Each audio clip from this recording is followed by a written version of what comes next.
My life is a testament of Jesus Christ, and I'm going to use the platform that he gave me to glorify his name and to speak the word of God.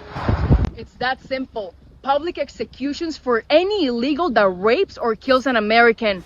They don't deserve deportation. They deserve to be ended. Well, that escalated quickly. Nothing says Jesus quite like public execution. She truly is like the Romans. Anyways, for those who don't know, this is a GOP candidate from Missouri who's running for office here in Texas. So we'll see if she can make it past her 2026 primary election. But you see this a lot with GOP primaries. They try to tend to one-up each other, try to thump their chest, make a lot of noise. And this is not constitutional, by the way. Back in 1977, in the Supreme Court case of Corker versus Georgia, it was ruled that the death penalty cannot be applied to a rape crime alone.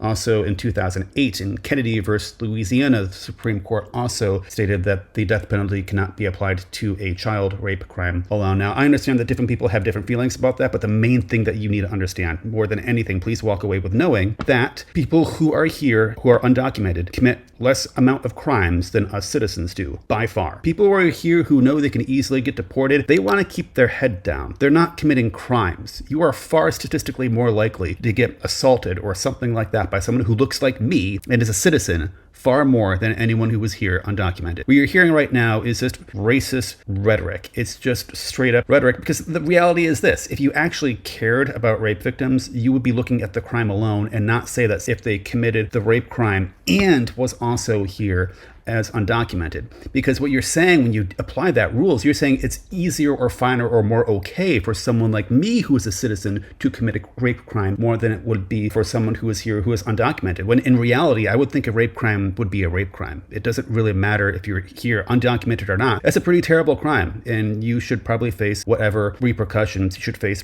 regardless upon your status. Now, that said alone, if you really believe that public execution is the way to go about things, that's your own prerogative. That's also not constitutional as well. That goes against the Eighth Amendment. So I'm really curious as to what this candidate really wants to press for when it comes to legislation. What is realistically going to pass? Is this something she's serious about, or is there actually anything here, or is this just rhetoric? Just rhetoric to raise eyebrows and raise attention?